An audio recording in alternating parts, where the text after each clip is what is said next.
Donc les miens sont bien entendu aussi des éléments que les vôtres, hein, que ce soit une belle année pour tous. On peut bien effectivement a pu durement commencer, donc elle ne pourra que mieux finir. Enfin, du moins, c'est les vœux que je formule pour tous. Évidemment de santé, évidemment que notre café éthique continue. Je pense que c'est une petite lumière dans un établissement. Donc qu'on ne fasse pas d'éthique dans chaque service ou le quotidien du service. Et je crois que c'était la mission qu'on s'était donnée, c'est d'avoir une petite flamme qui dit attention l'éthique, attention dans vos pratiques quotidiennes. Voilà ce qu'on fait, voilà ce qu'on ne peut pas faire, voilà ce qu'on souhaiterait faire.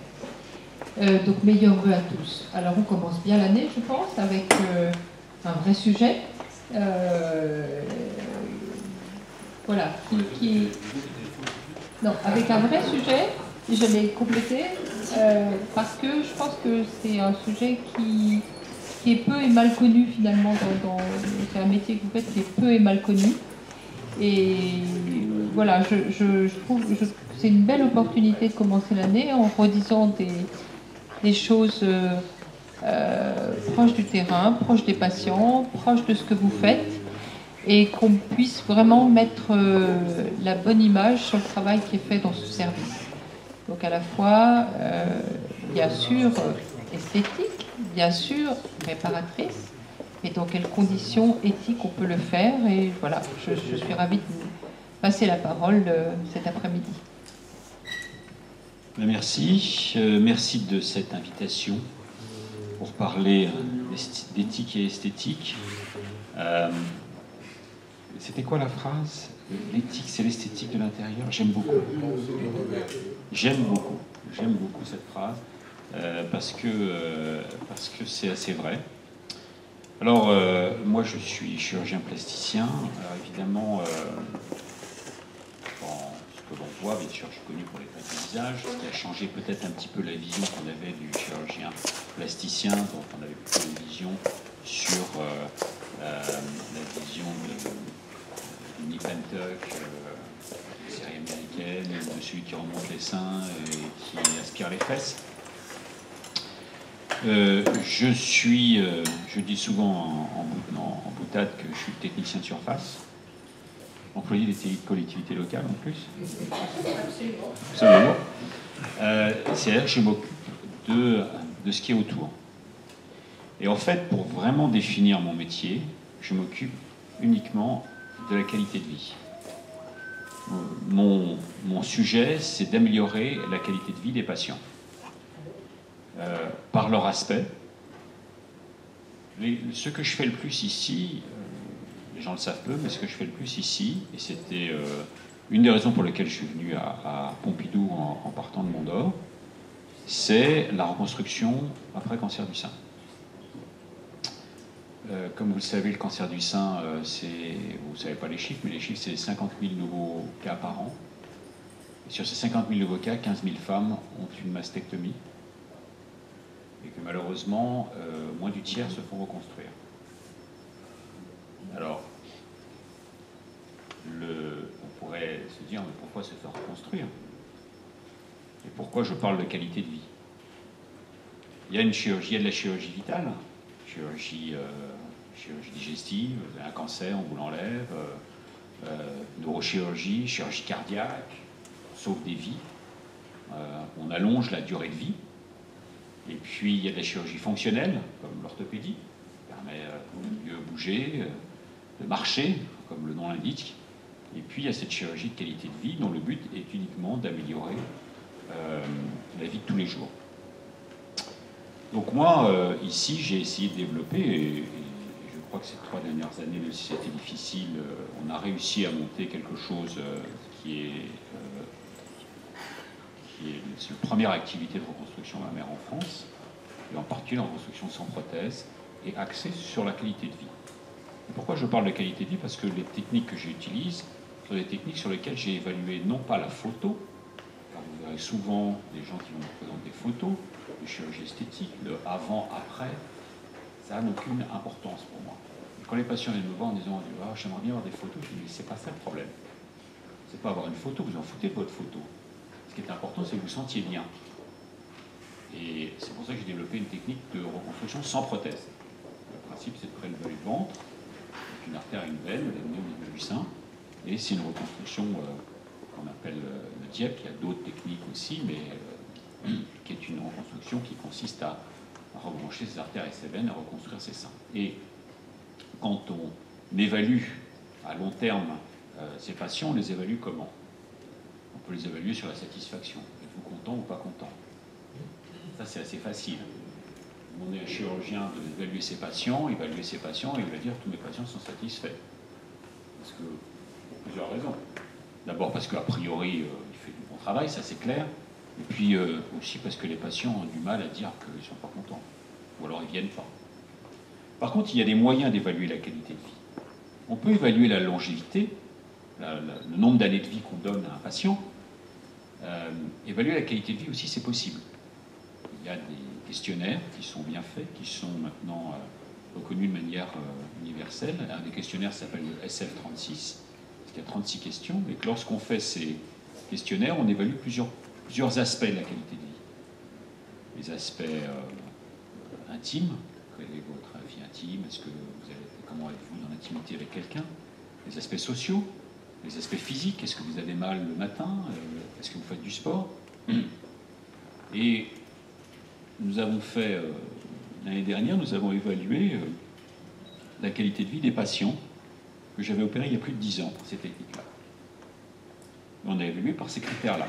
Et on les a comparés à la qualité de vie des patients en France, des patients en particulier.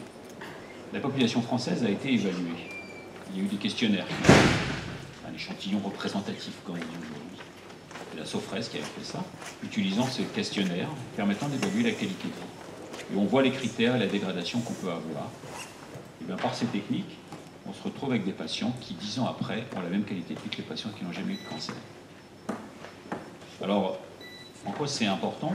Et quand on compare aux patients qui ont eu un cancer d'une mastectomie, en moyenne, leur qualité de vie est altérée. Leur qualité de vie, bien sûr, peuvent faire les choses de tous les jours, mais s'habillent plus difficilement, leur intimité est plus difficile, et en plus, cette qualité de vie se dégrade avec le temps, parce que si au début, ils ont vaincu le cancer, elles se sentent bien, après, c'est plus difficile, parce que le cancer est loin, mais la marque du cancer y est toujours. Alors qu'une reconstruction de qualité faite avec les propres tissus de la patiente, les patients oublient totalement qu'ils ont eu un cancer. Ils ont des cicatrices. Les photos montreront qu'il y a des cicatrices et qu'il y a les marques de ce cancer. Mais les capacités de résilience du patient, c'est ce que j'essaye de faire, nous permet de voir que les patients ont une qualité de vie qui est optimale. Et quand je parle de ça, je pense que c'est là où est l'éthique de mon métier. L'éthique de mon métier, c'est pas d'opérer tous les patients et de faire de l'activité. Notre directrice, nos directrices, il faut faire de l'activité, c'est important. C'est important. Bien sûr, bien sûr. C'est de faire la bonne activité. Mais alors, pour rebondir sur ce problème de l'activité, je trouve que nous sommes allés trop loin au point de vue économique sur la tarification à l'activité, parce que nous l'avons évalué uniquement sur un acte qui donne un financement, qui donne une activité, sans évaluer à long terme ce que ça apporte. Et quand on voit sur ce que font maintenant les anglo-saxons, en particulier l'Angleterre, ils évaluent la notion de quali et de daily, c'est-à-dire le nombre d'années de vie que je donne, lorsque je donne un traitement, et aussi, non seulement le nombre d'années de vie, mais aussi la qualité de vie que j'apporte. Et chaque fois qu'on évalue un médicament, on évalue, en Angleterre, on évalue ce qu'il apporte. Eh bien, ça doit être la même chose pour moi, pour ce que je fais en termes de chirurgie, c'est qu'est-ce que j'apporte. Et moi, j'apporte, si je traite aussi des cancers, donc j'allonge un nombre d'années de vie, mais c'est essentiellement, j'arrive en deuxième main pour améliorer la qualité de vie des patients. Donc si on fait une échelle où on évalue la vie d'un côté et la qualité de vie, moi, c'est plutôt dans ce sens-là que j'évalue, tandis que mes collègues qui font la gynéco, qui enlèvent les seins, vont dans l'autre sens pour essayer d'améliorer ensemble. Ce qui pose un problème de financement globalement, et là aussi on a un problème éthique, c'est qu'est-ce qui doit être pris en charge et pas pris en charge dans l'activité que je fais tous les jours. La frontière est difficile. La frontière est difficile entre un acte de chirurgie réparatrice et un acte de chirurgie esthétique. La frontière aujourd'hui est définie par quoi? Elle est définie par le remboursement ou le non-remboursement par l'assurance maladie. C'est la seule définition qu'on puisse avoir. Parce que tout ce que je fais aujourd'hui, même qui est censé être de la réparatrice, reste avec une qualité esthétique, bien évidemment. Bien évidemment. Il ne s'agit pas, si j'enlève une tumeur du nez et que je la répare, bien évidemment, il faut qu'il y ait une composante esthétique et qu'à la fin, non pas ça soit beau, mais qu'au moins le patient puisse se reconnaître et dire ah, c'est à moi, c'est bien. Et la notion de prise en charge, il y a des actes qui sont pris en charge, d'autres qui ne sont pas pris en charge, et entre les deux, il y a des actes qui sont pris en charge après en temps préalable. Alors on pourrait se poser la question de savoir, aujourd'hui, où on est limité en termes de moyens, ça ne va pas s'arranger avec le chômage, il faut payer aussi, c'est aussi du social, les retraites, il faut payer, c'est aussi du social. Qu'est-ce qu'on pourrait, où est-ce qu'on doit mettre nos critères? Et je crois que nos critères, ça doit être aujourd'hui sur qu'est-ce qu'on apporte en termes de qualité de vie. Est-ce que réellement on améliore les patients en termes de qualité de vie? Et là aussi, c'est la même chose, c'est évaluer le QALY et le DALY de tout ce qu'on fait. Ça va depuis la reconstruction pour cancer du sein, qui est aujourd'hui ma plus grosse activité, en termes de reconstruction mammaire, on fait 1400 interventions par an dans le service, et il y en a un petit peu moins de la moitié qui sont uniquement consacrés à la reconstruction après cancer du sein.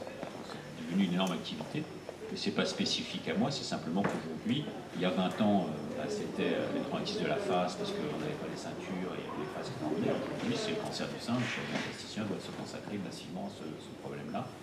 J'espère que dans quelques années, on aura plus de problèmes et qu'il faudra faire autre chose, mais on n'est pas parti pour, en tout cas pour un certain nombre d'années.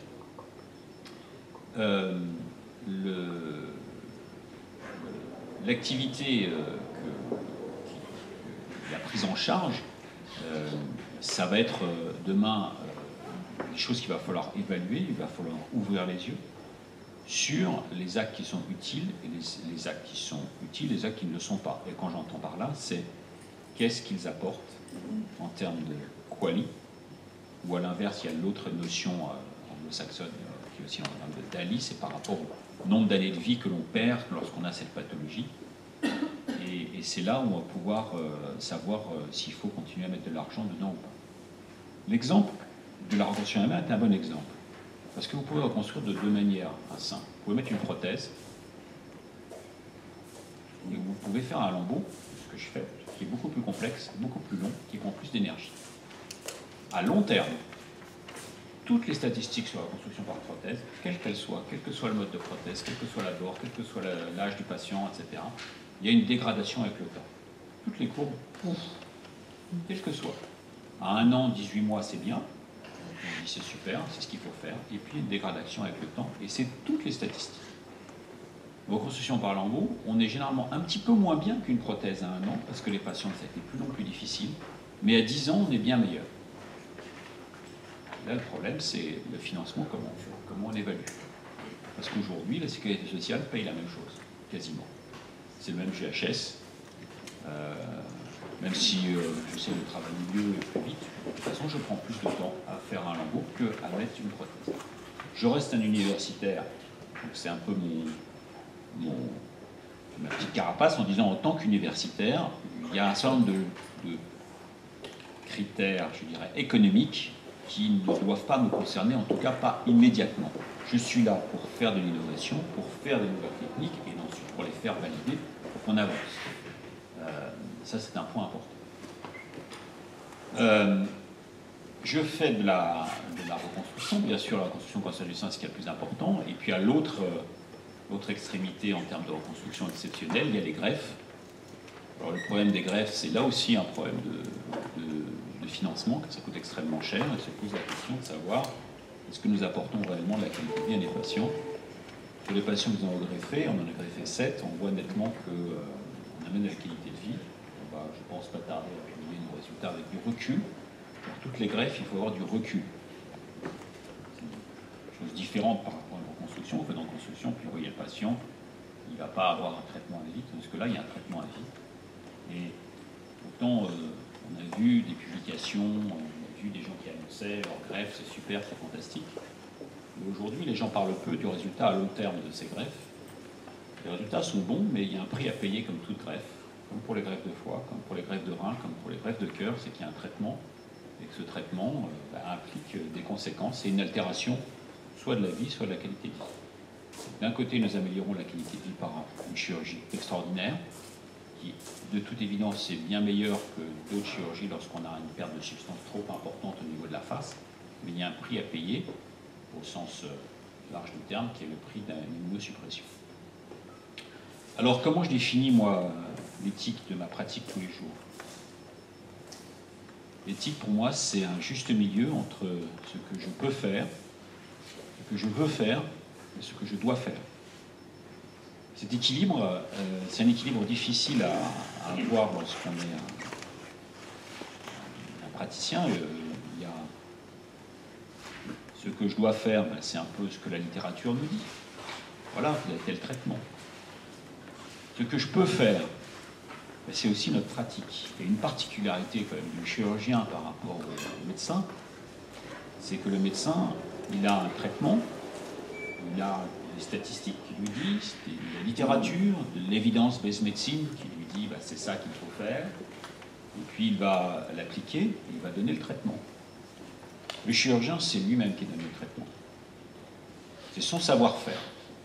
Ce côté artisanal et cette progression permanente du chirurgien parce qu'il apprend de plus en plus, c'est quelque chose de très difficile à évaluer dans l'évidence-based médecine. C'est-à-dire dans une médecine factuelle où on va faire des statistiques, vous avez opéré 1000 malades, vous avez opéré 200. C'est très difficile à évaluer parce qu'il y a un caractère personnel du praticien. En plus de la relation très particulière qu'il y a entre un patient et son chirurgien, je parle bien du chirurgien, c'est que le chirurgien a l'autorisation de rentrer dans le corps du patient. C'est un truc assez extraordinaire. Presque jouissif. Il faut être un peu givré pour profiter de ce que nos collègues anesthésistes ont dans nos malades pour nous rentrer dedans, rentrer dans leur corps et faire un petit peu ce qu'on pense être bien. Et se prendre pour Dieu. Vous connaissez la différence entre Dieu et un chirurgien? La différence, c'est que Dieu ne se prend pas pour un chirurgien.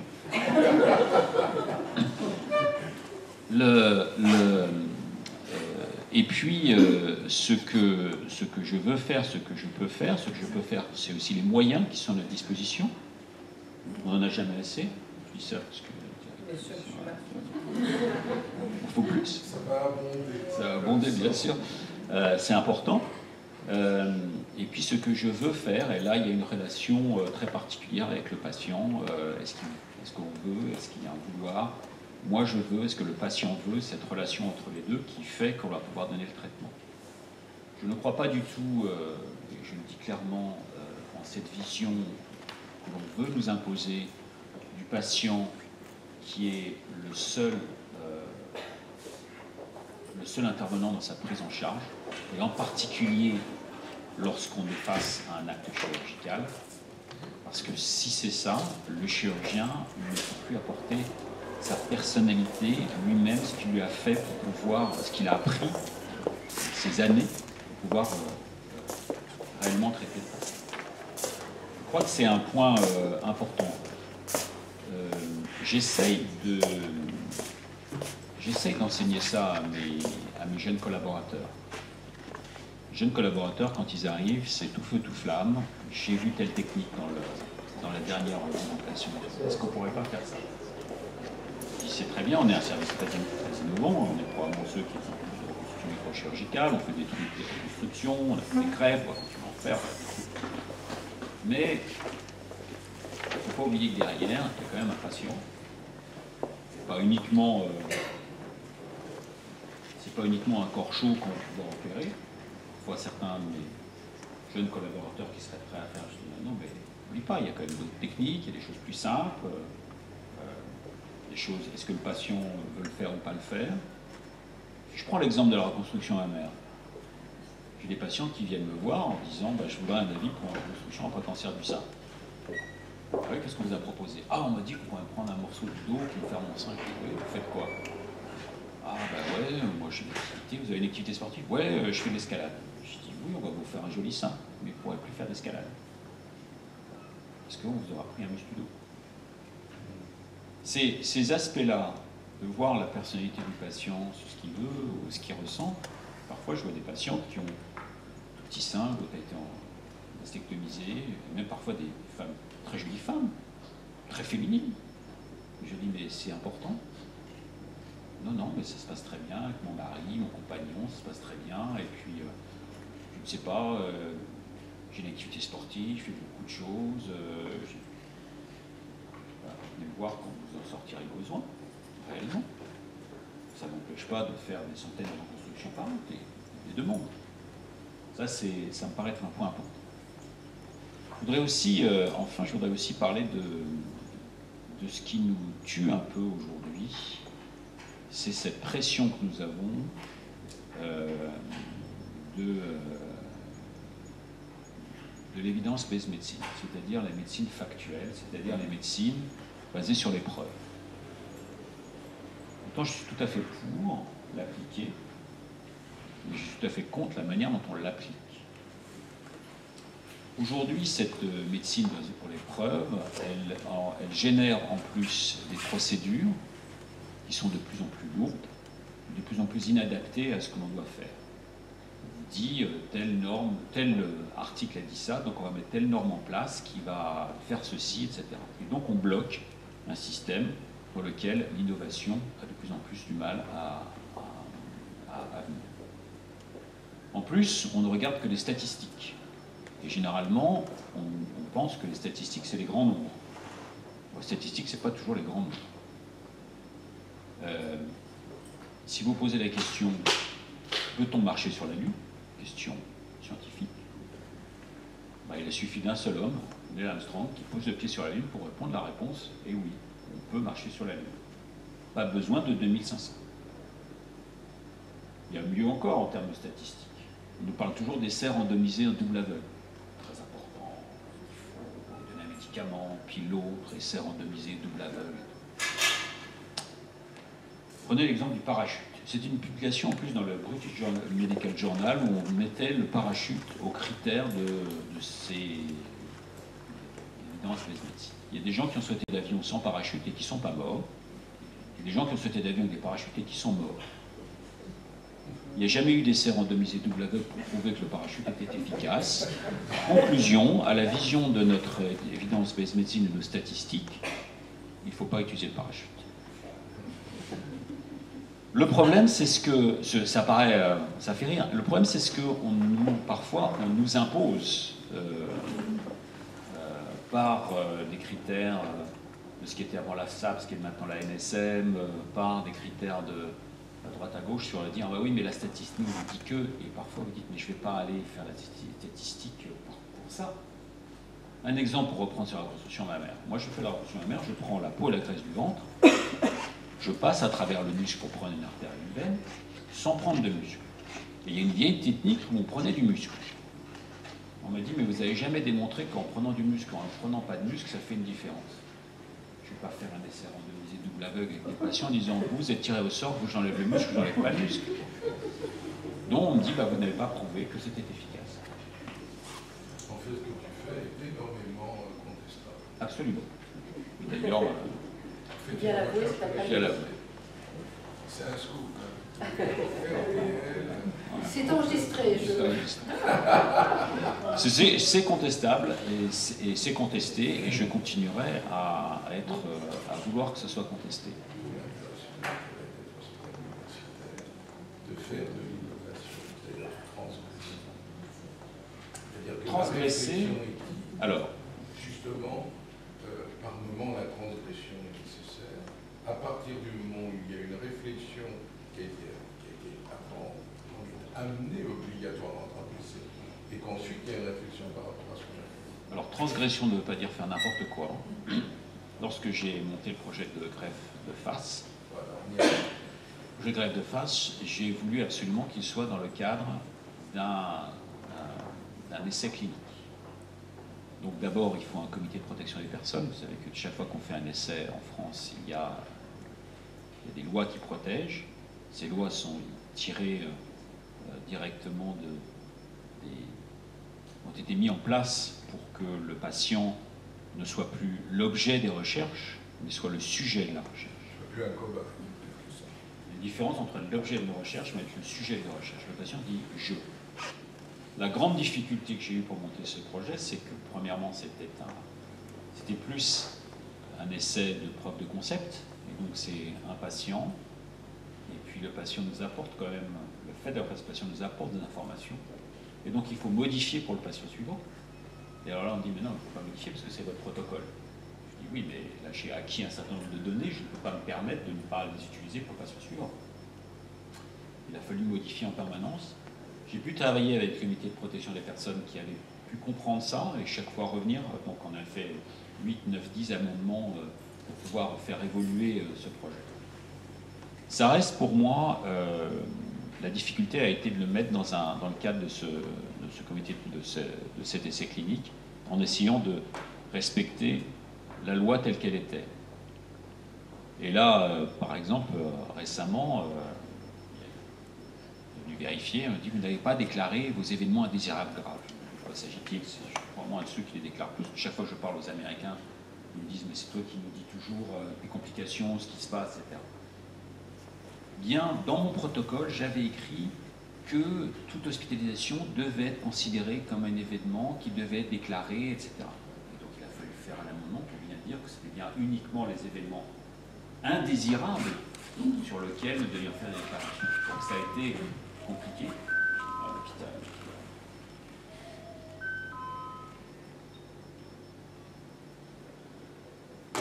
Le téléphone, ça vous transforme en valet. On vous sonne et vous accourez.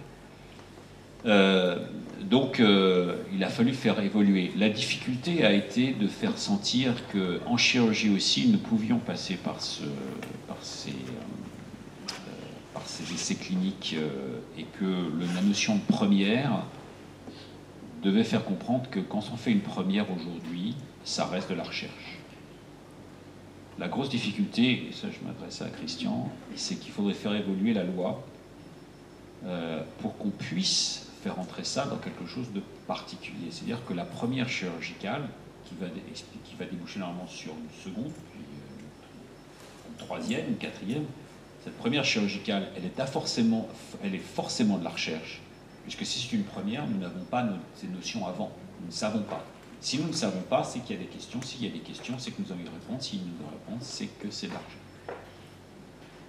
La difficulté, c'est de le mettre dans ce contexte-là, où aujourd'hui, lorsqu'on fait un essai clinique avec les textes tels qu'ils sont, c'est surtout l'essai randomisé double aveugle, pour avoir la preuve niveau 1, et là on est totalement dans quelque chose de différent.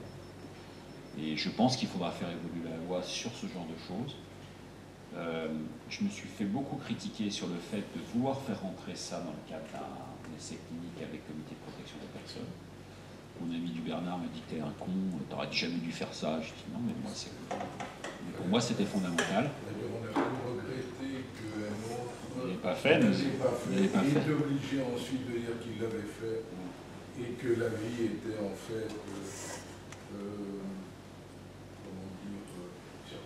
circonstancielle, absolument. Donc c'est un peu le problème. C'est que si on ne fait pas ça, si on ne fait pas ça, eh bien on se retrouvera à vouloir faire n'importe quoi, n'importe comment. Ça a été d'ailleurs, on peut en parler de cette première grève qui a été faite. Il y a deux choses qui n'est pas la tienne. Il y a trois choses qui j'ai réfléchi. Premièrement, c'est le problème de la propriété intellectuelle. Je crois que le fait d'avoir déposé à un moment un projet avait fait que d'autres avaient fait la première. Ça t'a fait un peu mal. Oui, ça sur la première greffe de face, pour ceux qui ne savent pas, c'est que j'avais déposé un projet et que ce projet a été utilisé pour faire la première greffe ailleurs. En reprenant quasiment textuellement le texte que j'avais écrit, y compris les erreurs. Alors ça pose donc le problème d'une certaine propriété. Qui avait été corrigé par la suite, mais quand je l'avais envoyé, il y avait des erreurs, et le premier travail, il y avait des erreurs, etc. C'est un des problèmes de la propriété intellectuelle de l'acte chirurgical. C'est ce que j'étais en train de penser. C'est qu'un acte chirurgical, une technique chirurgicale ne peut pas se breveter. Voilà, bien sûr. Par contre, ça ne veut pas dire qu'il n'y ait pas de propriété intellectuelle. Ça veut dire qu'il doit y avoir de la probité entre les collègues. Oh pardon, c'est Laetitia qui parlait. Ça, c'est un problème difficile. Le deuxième problème qui a été posé éthique, qui est très important, c'est la confusion entre une première médiatique et une recherche. Et quand je dis ça, c'est-à-dire qu'il y a eu, par rapport... c'est vrai, quand on dit que c'est une première, ça vient obligatoirement au niveau des journaux, on apparaît, et on s'expose énormément, ainsi que les institutions. On l'a vu pour d'autres choses, et d'autant plus qu'en quelque part, il y a des choses qui peuvent se mélanger, qui n'était pas ton cas à ce niveau-là, où il y avait éventuellement de l'argent public et de l'argent privé qui peuvent éventuellement concourir. Il y en aura de plus en plus ces modèles-là, et donc ça demande beaucoup de réflexion. Et là, autant la première, vous me direz, c'est parce que c'est la première. La première a été en effet jusqu'à CNN, tout, etc. Le deuxième, si je parle sous ton contrôle, n'a pas eu cette explosion médiatique, mais il n'empêche que la connaissance de tout ce que tu as fait a été aussi bien, sinon plus connue en définitive. C'est-à-dire que là, il y a peut-être une mesure, on appelle tact et mesure, dans la communication, parce qu'on ne sait jamais ce que sera le lendemain en définitive. Et là, je crois qu'il y a beaucoup d'humilité. J'ai parlé de probité en premier, je crois qu'il y a l'humilité du chirurgien qui est très importante. Et je crois que tu la campes également. C'est le doute. Le doute est important. Alors pour revenir à cette histoire de greffe, et je parlais de l'image et des photos. Moi, on m'a proposé, pour les photos de ma première greffe et d'autres greffes, on posait des chiffres avec plusieurs zéros devant la virgule. Ma banquière m'a dit, vous auriez peut-être dû, ça vous aurait arrangé. J'ai dit, mais enfin, c'est pas ça la question. Il n'y a aucun problème, voilà. Non, lorsque on a fait Pascal, donc, qui a une neurofibromatose. La neurofibromatose, pour ceux qui ne savent pas, c'est la deuxième maladie génétique en France. La première étant la mucoviscidose. Et je me suis lancé dans ce projet de greffe de face essentiellement pour cette maladie, qui est une maladie déformante, et où à peu près 25% des patients ont des tumeurs qu'on appelle les neurofibromes plexiformes qui déforment. Et comme on représente, la face représente 9%, c'est 9% de 25% où il y a une atteinte de la face, et dont certaines peuvent être tellement importants qu'ils ont la tête, la tête d'Elephant Man, même si Elephant Man n'avait pas une neurofibromatose. Donc c'est la même chose. Lorsque j'ai fait cette greffe, et donc je suis allé, puisque ça s'est su, et qu'on m'a appelé RTL, Europe 1, enfin tout ça, je dis on va faire un point presse, et je suis allé faire un point presse, et j'ai dit vous n'aurez pas d'image, vous n'aurez pas de photo. On m'a dit mais pourquoi? Je dis mais parce que tant que le patient n'est pas réveillé, même s'il m'a donné son accord avant, peut-être qu'il ne me donnera pas son accord après. Et donc, tant qu'il n'est pas là, tant qu'il n'est pas devant vous, il ne donnera son accord que s'il le veut. Et une fois qu'il sera vu, d'ailleurs, peut-être parce qu'une fois qu'il sera vu, il en dira.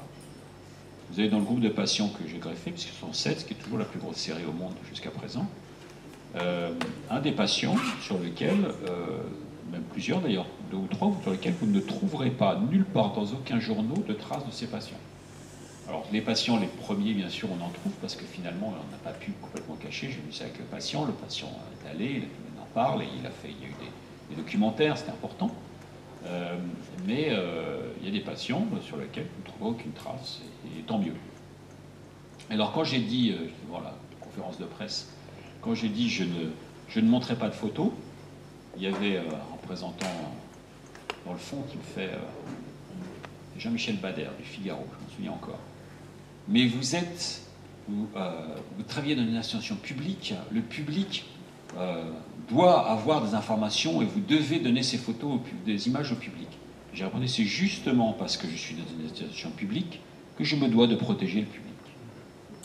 Et pourquoi ça s'est fait à l'assistance publique des hôpitaux de Paris? J'avais rencontré Rosemarie Van Der Beek, à l'époque où elle était directrice, et je lui avais dit, si on veut faire ce projet doit être sponsorisé, au sens éthique du terme, doit être supporté par l'assistance publique, par une institution publique. Ça ne peut pas être une association privée, ça ne peut pas être encore moins un laboratoire, parce qu'on touche à l'éthique, parce qu'on touche à la mort, parce qu'on touche à la greffe, donc tous des sujets qui sont dans le domaine public, et que là, l'assistance publique avait sa place. Et donc l'assistance publique est promoteur, au sens juridique du terme, et elle me dit, ok, Banco, on sera promoteur de cette recherche. Je rebondis sur ce que vous dites. Je pense que ça fait presque objet d'un prochain café éthique. Il faudrait qu'on réfléchisse. On a à l'hôpital européen Georges Pompidou, on a la chance d'avoir des innovations, des premières, et on a toujours cette problématique de l'équilibre entre une recherche qui commence par un premier cas et sur lequel on ne peut absolument pas conclure, hein, on a eu ça aussi beaucoup avec le cœur Karman, et une pression des médias pour informer. Et on a énormément de mal, enfin, c'est un vrai débat entre la liberté de la presse, dont on vient de parler récemment, la préservation du patient, de sa vie privée, etc., et les nécessités d'une communication à distance de l'événement en matière de recherche. Un cas ne fait pas une recherche, et c'est un vrai sujet. C'est un vrai sujet d'éthique, je trouve. Hôpital, médias et éthique, ça me paraîtrait vraiment... Vous aimez les sujets brûlants? Oui, mais pour y avoir été confronté, c'est vraiment quelque chose un équilibre très difficile à trouver. Très difficile. Il y a un sujet, liberté de la presse ne veut pas dire non-respect du secret médical et secret professionnel. C'est un point très important, c'est un autre sujet, mais pour moi, le secret médical, il n'y a absolument aucune exception, sauf l'exception juridique. C'est-à-dire que si le juge nous demande de révéler, de transmettre, pour moi, il n'y a aucune exception. Même le juge, quelquefois. Enfin, a priori, vous avez un jugement, donc il n'y a pas d'exception. C'est un point très important, c'est-à-dire que moi je vois des patients, on demande le frère, la sœur, je me demande mais comment on va, etc. Je dis mais il doit y avoir une personne de confiance, ok, pour avoir, mais s'il y a 15 personnes qui défilent, moi je vais pas dire le cousin, le copain médecin, le machin, etc.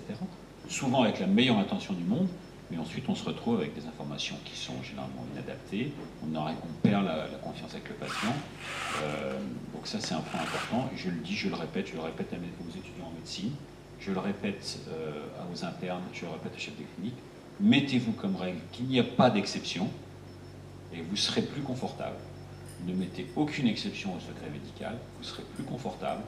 Or, ensuite, il y a au jour le jour ce que l'on fait, la relation avec le patient, la personne de confiance qui est là, c'est autre chose. Mais a priori, c'est la règle, et après, comme le disait Paul Ricoeur, ensuite il y a une médiation qui fait qu'on est amené de temps en temps à la transgresser. Donc ne fait pas n'importe comment, c'est ce qu'il appelle l'éthique. Par contre, la règle, on vit tout le temps sous une règle. Et le fait de vivre sans règle, on en arrive sans limite à ce qu'on a pu voir, c'est ce qu'on appelle la barbarie. Donc il faut qu'il y ait une règle. Mais comme tu l'as bien expliqué là, il y a des moments où on peut transgresser, mais ça devient extraordinairement difficile. Et ça t'implique, y compris par rapport au juge, puisque la règle existe. les gens ont peut-être des questions. Ah oui. Alors allons-y. Profitez-en, parce que vous avez le professeur Thierry. Qu'est-ce que vous vous êtes déjà interdit de faire?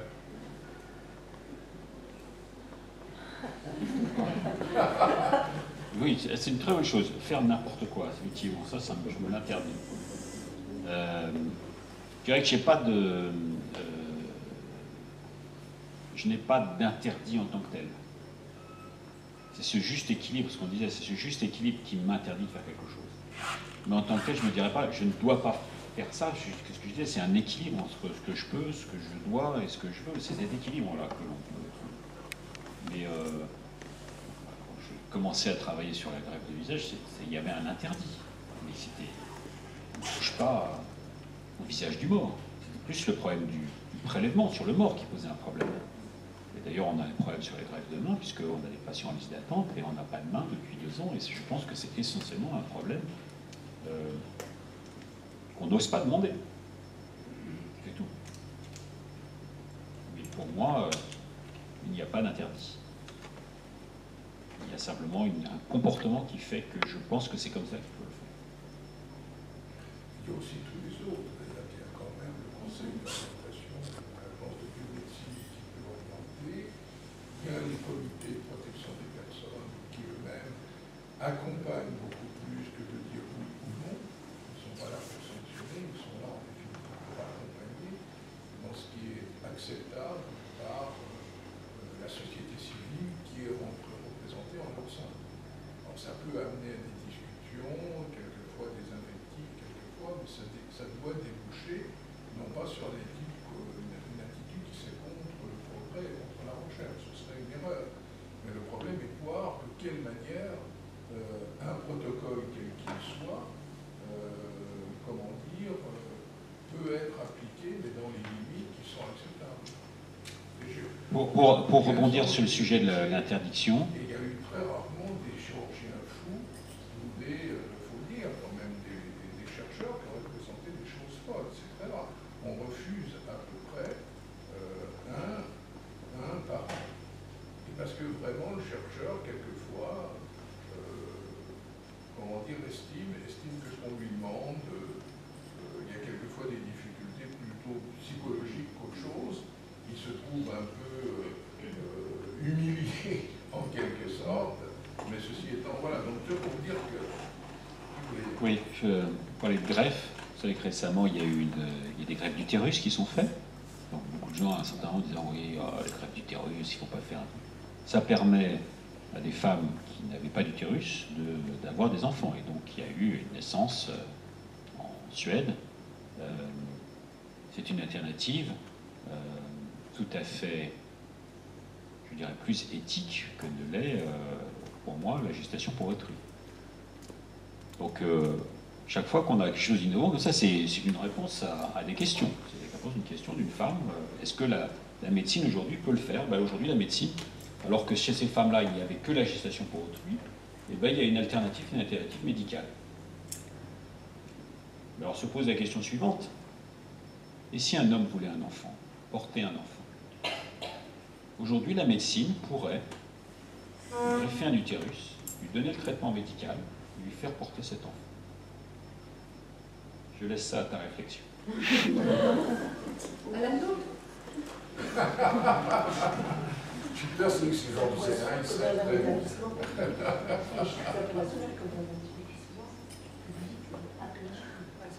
être Non. difficile. Non, en évitant un GGP, si ça vous ennuie pas. Vraiment. Je suis un peu ringarde sur la question. D'autres questions, n'hésitez pas.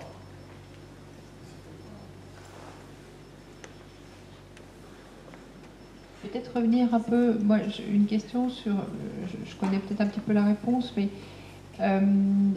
l'implication de ces patients dans une greffe, le moment de la relation au patient, vous disiez ce que je veux, ce que veut le patient, comment vous y prenez, parce que c'est vraiment une question, c'est des questions difficiles à résoudre, on l'a eu à aborder à d'autres reprises, cette rencontre de la proposition d'une recherche d'un chirurgien et du désir du patient, qui est dans les cas dont vous parlez quand même une question très très compliquée.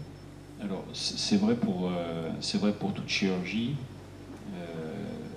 Et dès que vous faites une chirurgie sur laquelle le risque-bénéfice n'est pas évident, ne saute pas aux yeux. Quand vous avez une chirurgie, vous avez une tumeur, il faut vous l'enlever. C'est relativement simple en termes de discussion vis-à-vis du patient. Si on ne vous le lève pas, votre risque est de temps, vous allez mourir dans tant de temps. Si vous l'enlevez, ce sera ça, vous avez tel risque, etc.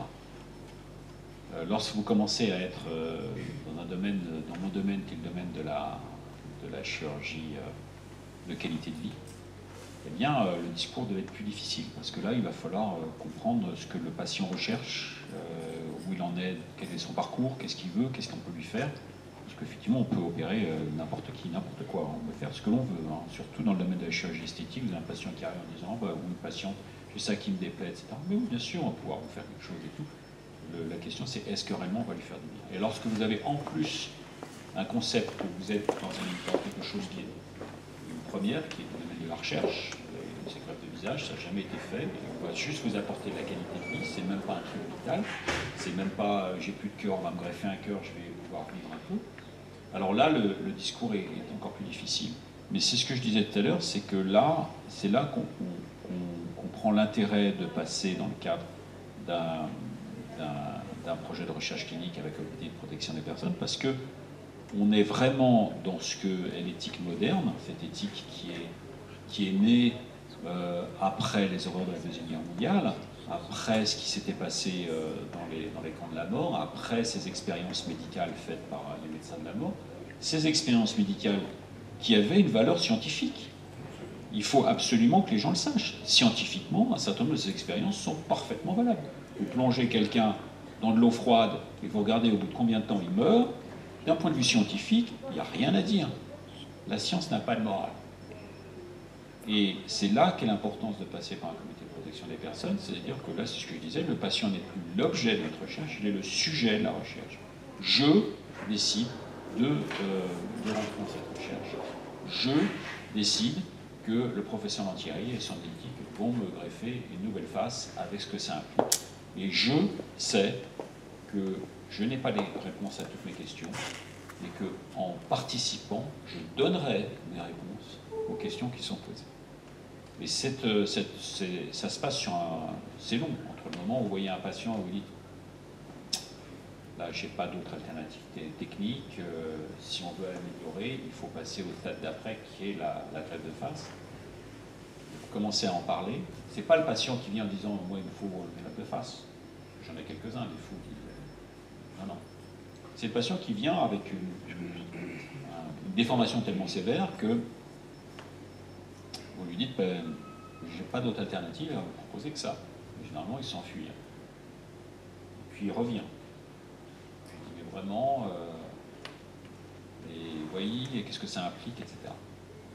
Et si je revois les deux patients qui ont la neurofibromatose, parce que c'est probablement là où on a la meilleure indication de maladie génétique, on va remplacer totalement un organe atteint. La démarche a été la même. C'est des patients qui au début ont été réticents, je ne les ai pas poussés plus que ça, mais sont revenus. Et puis quand je leur ai dit, mais quand ils m'ont posé des questions, mais est-ce que ma maladie va revenir dedans, je leur ai dit non, parce que c'est un organe qui est greffé, donc la maladie vient dedans. C'est à ce moment-là qu'ils sont allés dedans et qui ont dit on y va. Et en termes de qualité de vie, c'est probablement là qu'on a eu les meilleurs résultats. Les patients ont une vie normale, ils travaillent, c'est assez extraordinaire.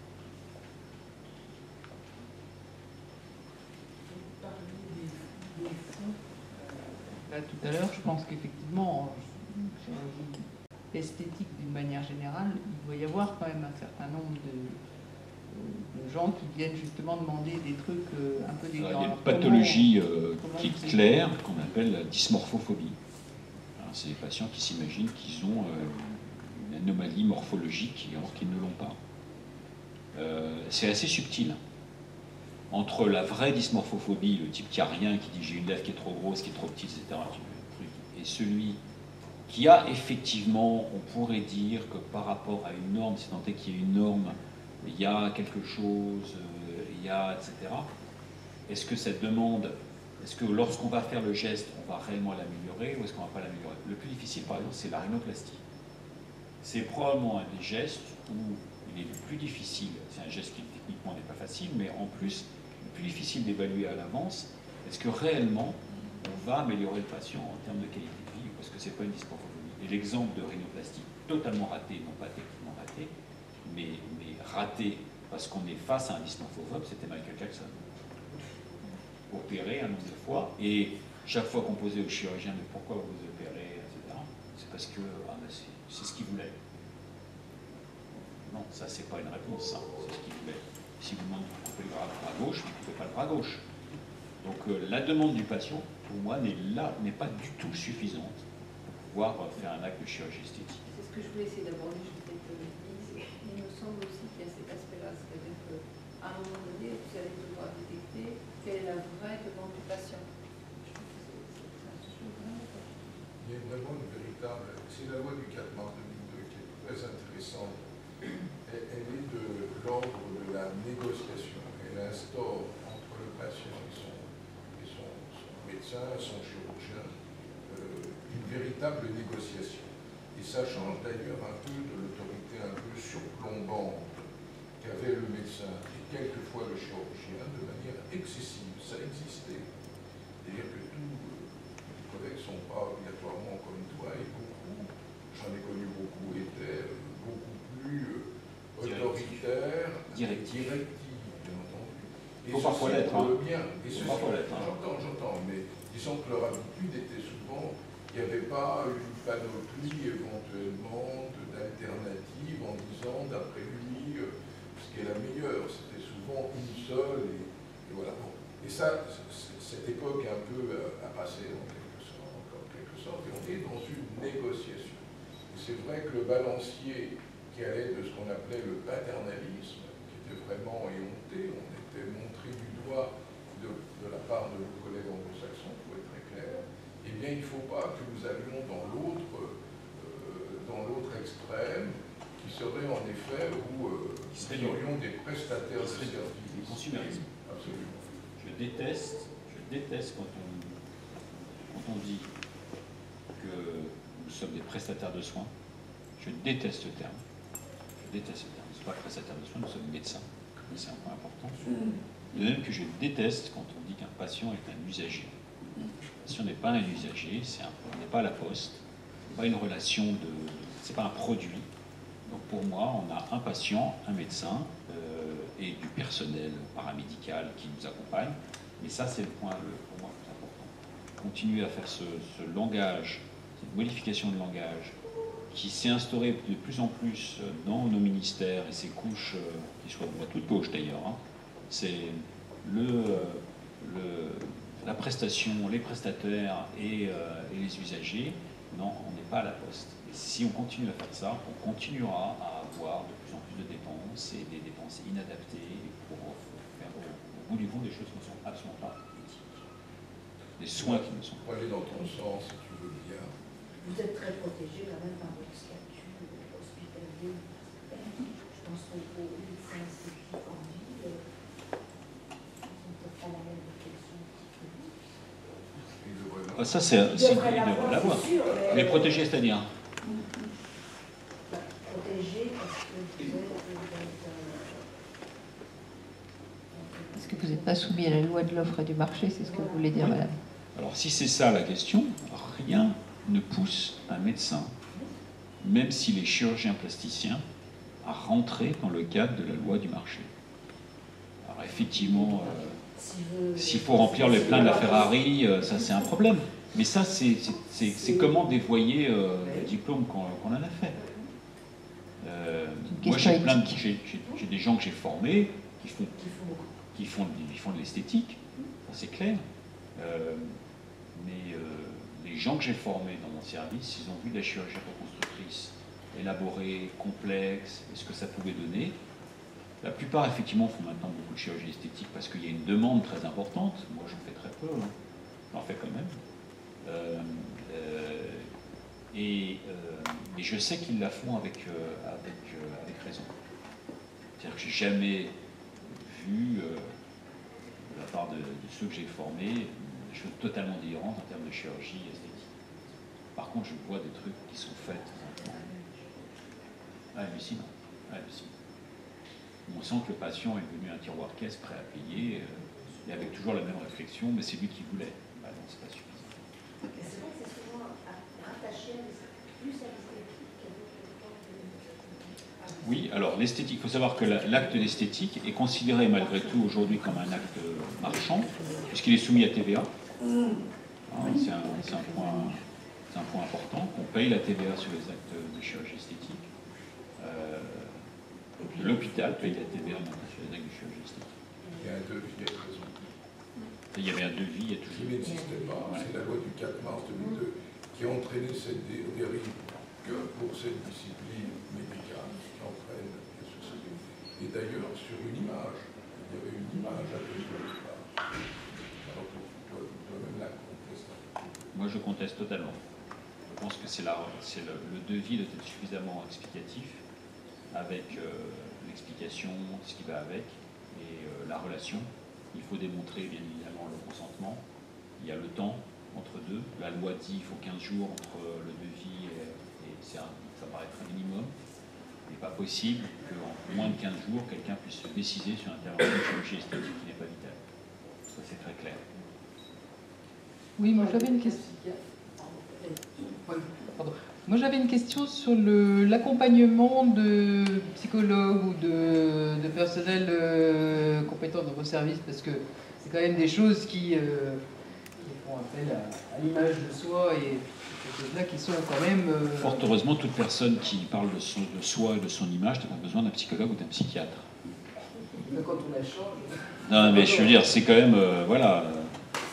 Vous habillez le matin, vous posez la question de savoir, je vais m'habiller comme ça, etc.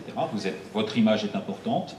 Vous allez chez le coiffeur, votre image est importante. Ça n'implique pas forcément un acte avec un psychologue ou un psychiatre. Là où on en a besoin, c'est d'abord lorsqu'on est face à une pathologie, qui peut être en relation ou pas avec l'acte qu'on va faire. C'est lorsque l'atteinte de l'image de soi, généralement liée à la maladie, est importante, et il y a un traitement psychologique important. Mais il ne faut pas remplacer les choses. C'est-à-dire que moi, on m'a dit, mais pourquoi tous ces patients n'iraient pas voir un psychologue pour que leur image, qu'ils soient mieux dans leur image, qu'ils soient mieux, etc. Je parle en partie de la reconstruction après cancer du sein. Il y a des patients qui me disent, mais moi je m'en fous. Mon problème, c'est que j'avais un sein, je veux un sein. C'est aussi clair que ça.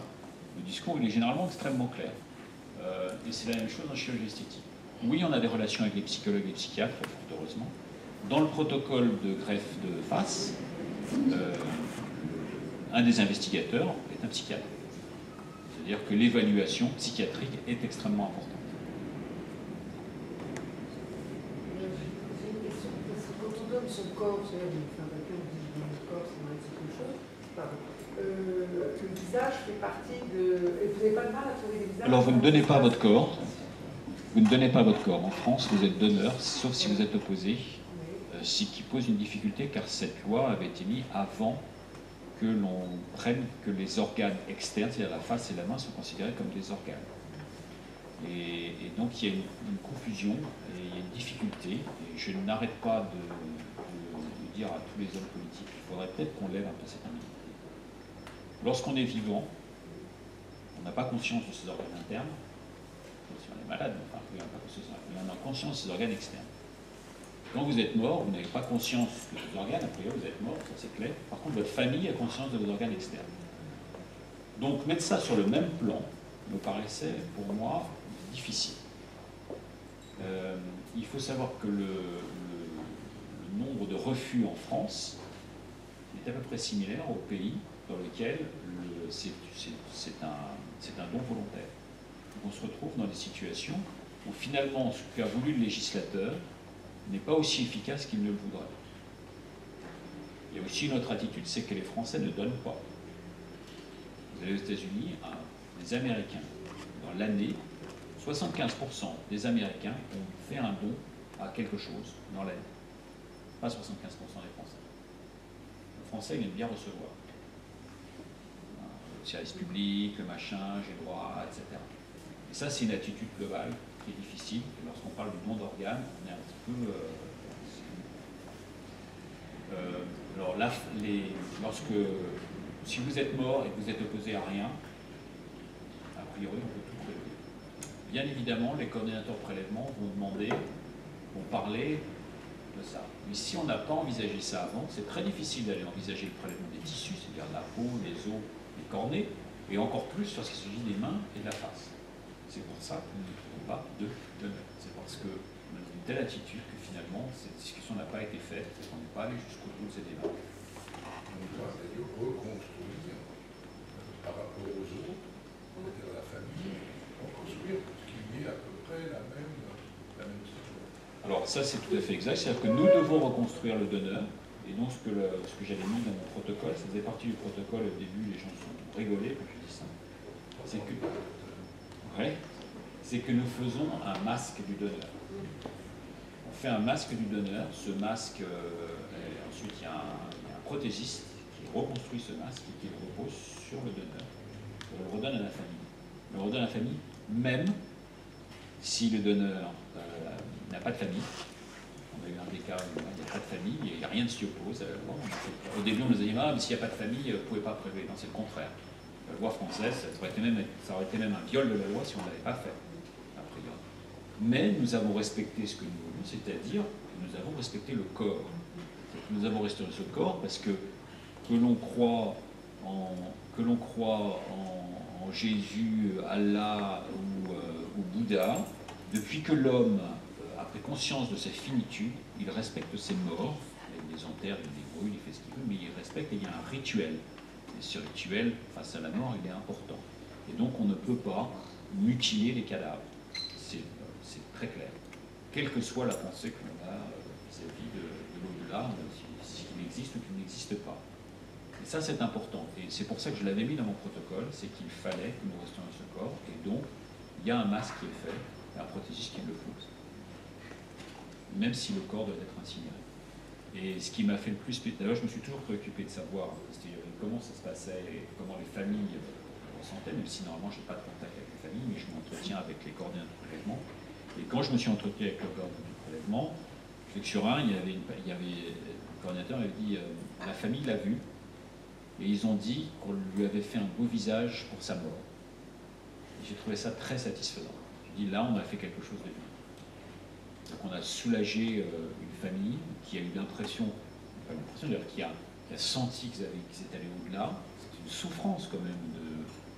Déjà, vous êtes face à une souffrance de la mort, et en plus, il y a cette souffrance, de dire qu'est-ce qu'on va faire, on va prélever, c'est difficile. Au moment le plus difficile, on perd un être cher, c'est ça qui est le plus difficile. Donc on restaure, et on est un patient sur lequel on a prélevé une face et les deux mains, et on avait mis des prothèses pour les mains et des prothèses pour la face. Peut-être une dernière question. On est bien avec Laurent quand on s'écoute, et on se rend compte qu'il y a beaucoup de questions en définitive d'éthique, et tout le discours que Laurent tient est une réflexion d'éthique de la chirurgie. Je trouve très agréable. C'est un compliment. Merci, je suis très flatté. Très flatté. Exprimez-vous, madame.